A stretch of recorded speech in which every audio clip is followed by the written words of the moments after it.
Viva la quinta brigada, rumba la rumba la rumba la. Viva la quinta brigada, rumba la rumba la rumba la, que nos cubrirá de... Cuando chico yo recorría mi pueblo y sin comprender a fondo lo que pasaba, veía que de un lado del pueblo vivía gente muy humilde y que de este lado había alguna gente, en algunos casos un poco menos humilde, en otros casos medianamente humilde y algunas personas muy ricas. Y ese conocimiento primero me sensibilizó, digamos, con respecto a cómo son los componentes sociales, ¿no? Tengo guardados algunas composiciones de que cuando aquí en el pueblo cursaba el secundario el segundo año en 1959. Y ese periodo de infancia y de adolescencia, de conocimiento de las realidades sociales en pequeño, se acrecentó en la gran ciudad, en Córdoba, y en un momento dado, con la aparición de las 3A, que no es precisamente Artistas Argentinos Asociados, sino Alianza Anticomunista Argentina, dieron muerte en Buenos Aires al que fue el vicegobernador de Córdoba, Atilio López, y junto con él a quien fuera secretario rentado, el contador del gremio, Juan José Varas, con quien yo tenía una profunda vinculación, ¿no? A nivel humano, social, político, y quedé profundamente conmovido por eso. Y al año siguiente, en 1975, al año siguiente de su fallecimiento, viajamos a Háchal, a San Juan, lugar de donde era originario, y allí a los que fuimos, en un lugar apartado, en una finca que ellos tienen ahí en Háchal, la familia, la madre se prendió a cada uno de nosotros en una forma desesperada, ¿no? El cuerpo de cada uno de nosotros, llorando incansablemente. Y yo mirando la montaña, totalmente desnuda, en ese caso, ¿no? La cordillera de los Andes, en esa parte, yo dije, alguna vez voy a escribir algo que se llame Yo vi una madre llorar, porque quedé profundamente conmovido. Viva la quinta brigada, rumba la rumba la rumba la. Viva la quinta brigada, rumba la rumba la rumba la, que nos cubrirá de glorias, ay Carmela, ay Carmela. El primer relato que yo hago se llama Yo solo cumplo órdenes, ¿no? Que me gusta decir de que es un relato de profundo contenido antibélico, antiguerra, antimilitar, anticárcel. La única garantía, aunque parezca una pavada decirlo, de que no haya guerras en el mundo, es que los ejércitos desaparezcan. Y este libro, que debiera haber sido el segundo, fue el primero. Y el segundo tendría que haber sido el primero porque es lo que me acompañó toda la vida, ¿no? El primero realmente pretende ser, digamos, un relato contundente en contra de la fuerza de los de arriba. Que nos cubrirá de glorias, ay Carmen, ay Carmen. Luchamos contra los moros, rumba la rumba la rumba la. Luchamos contra los moros, rumba la rumba la rumba la. Mercenarios y fascistas, ay Carmela, ay Carmela. Un día me acordé, mirando cosas que yo guardo desde hace mucho tiempo, que tenía este papel higiénico que tengo aquí en la mano, ahora totalmente plastificado, en gran parte legible, pero en muchas partes ilegible, ¿no? Por el paso del tiempo hasta que fue plastificado y entonces ahí se cubrió. Esto fue la base por la cual pude reflorecer una serie de los recuerdos carcelarios, y era una cosa que tenía metida muy adentro, y así por inspiración de esto, surgió el primer relato. Yo digo relatos, no digo ni cuentos ni novelas, ¿no? Y hago una diferenciación en ese sentido. Partió con esto escrito, que en su momento fue hecho en la celda, y nuestro pabellón, que era un pabellón de presos políticos, había 2 o 3 pabellones de presos políticos, uno era de mujeres, dos de varones, 2 o 3 de varones, y escrito en cuclillas, ¿no? Sobre una tabla, ¿no? Que no podíamos tener ni tabla, que no podíamos tener virome, y sin embargo en ese campo de concentración aparecía, y desde la ventana del segundo piso lo tirábamos al patio, y a la mañana muy temprano siempre un preso común limpia el patio o los patios internos, lo recogía, y después por vía de las mujeres era llevado a la dirección que se tenía que poner con mucha exactitud y de fácil ubicación, y por supuesto que era el correo más caro del mundo que había en ese momento, porque la persona que recibía esto tenía que pagarlo, ¿no? No recuerdo bien cuándo eran los valores, pero era muy alto, ¿no?, lo que se cobraba. Y en esa circunstancia hasta pudo transponer de nuevo, recibí una contestación, y en base a eso hice este escrito que se lo mandé a una persona. Pasaron los años, las décadas, y el papel existe.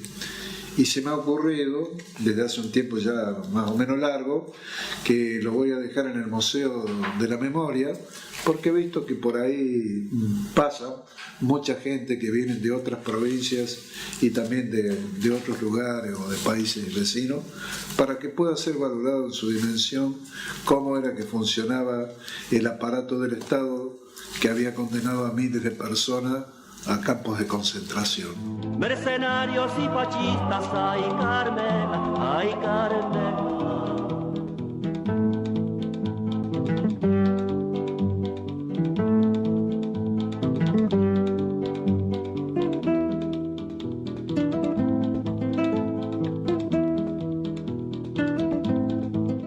Tengo la esperanza que alguna vez los especialistas puedan denominar que así como existe un género histórico de novela, que existe un género negro, policial, un género rosa, denominen también a esto que se puede denominar género de combate. Y hay muchos escritos, cientos de libros escritos, ¿no? Por ejemplo, La memoria de los sapos, de Graciela Vialet en Córdoba, Arden aún los años, de Fernando López.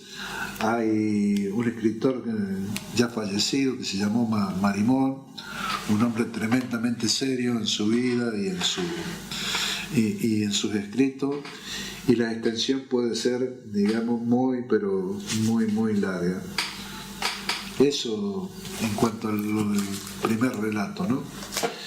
El segundo relato, que yo decía en un momento que tendría que haber sido el primero, porque todos los capítulos impares tienen que ver con la inmigración. Y los capítulos pares, alternando uno con otro paralelamente, todos los capítulos pares tienen que ver con el exilio, ¿no? ¿Y qué es lo que ocurre? Que creo que aquí queda planteado que el exilio de Dorado lo único que tiene es el nombre, porque otra cosa de Dorado no hay, por más que las condiciones económicas permitan de que en países del primer mundo lógicamente se tenga un estándar de vida diferente a los de los países con economías dependientes, ¿no? O subdesarrollados, como mejor se lo quiera llamar. Tengo la suerte de que el libro ha sido leído y prologado por don Osvaldo Valle, ¿no? Lo cual es una cosa que realmente me llena de orgullo, de satisfacción, ¿no? Es un honor que una persona querida como don Osvaldo se haya encargado de hacerle el prólogo a este libro.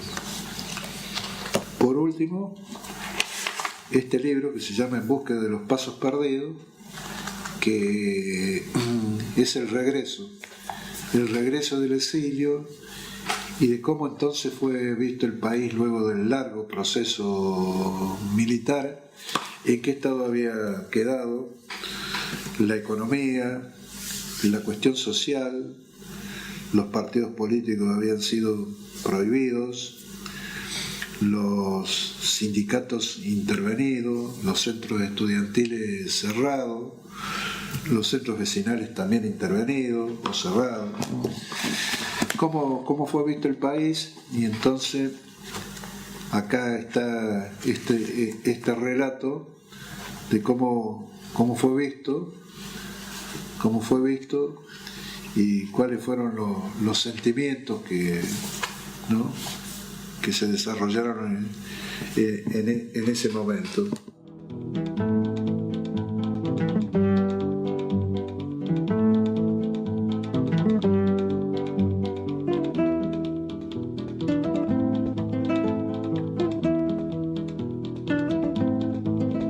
El ejército del Ebro, rumba la rumba la rumba la. El eco de las campanas salió del pueblo de los Dos Soles. Se fue expandiendo por el anillo de quintas que lo rodeaban y llegó a los campos. Subió por los aires impregnando el cielo entero. Extrañas figuras empezaron a formarse en los árboles. Los cantos de los pájaros se sintieron cambiados. Los colores de los pastos adquirieron otras tonalidades. Se pusieron más amarillos los girasoles. Se percibieron otros olores en la alfalfa. Parecía que los astros se hubieran corrido más atrás en el horizonte. De sus colores naranjas intensos en los atardeceres pasaron a un granate pálido. Se paró el viento. Se detuvo el tiempo. Un alarido estremecido surgió de las entrañas de la tierra. El arroyo comenzó a destilar aguas rojas. La pampa entera se conmovió. Cielo, tierra, arroyo, árboles, animales y gente comenzaron a hacer una misma cosa. Nada de caracteres propios, solo una masa sin luz, sin forma. Desapareció el planeta.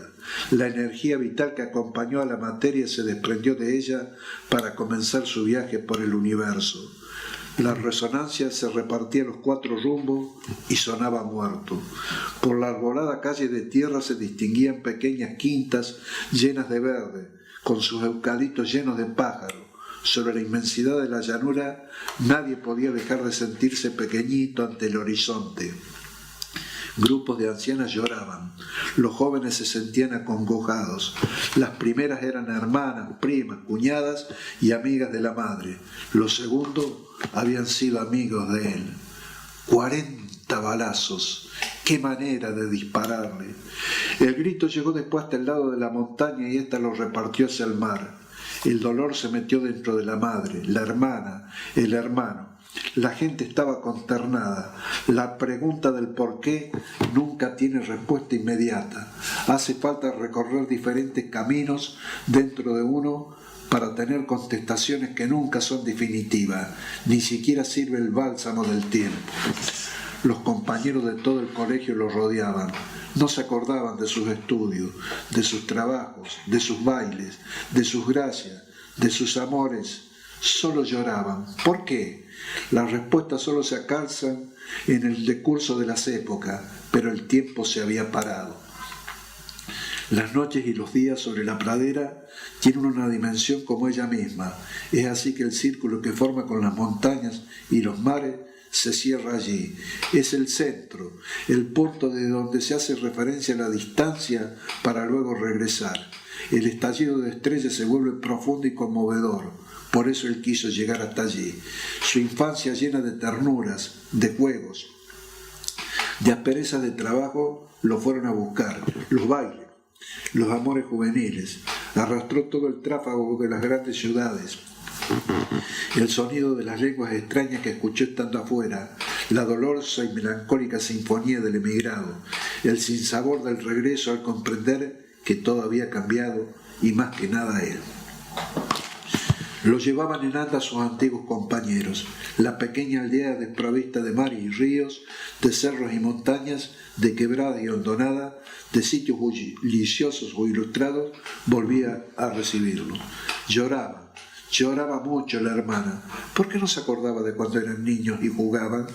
Le gustaba viajar, irse en tren, pensaba que conocería muchos lugares, mucha gente, se las arreglaba bien para comer. En el trayecto jugaba la payana, el ludo, la gallina ciega, hasta dibujaba el tejo en el pasillo. Recordaba con alegría cuando el padre trajo la gran piedra, después de un viaje de trabajo, y los paquetes de caramelo que le regalaba siempre al regreso. Con sus ojos celestes lo miraba su hermana y estaba prendada de él, pero estaba equivocada, no podía ser, era tan joven, tenía tantas ganas de vivir. No llores, hermana, carajo, ese que está ahí no soy yo. Con retumbo de espacio infinito, un grito se sintió en las paredes sin vida, en las paredes de la nada. Hermano, ¿qué te pasa? Vas a despertar a todo el pabellón, escuché decir preocupado a Ángel. Soñé con el gordo Juan José Varas, mi amigo, pero no es mi día. Yo no soy el muerto.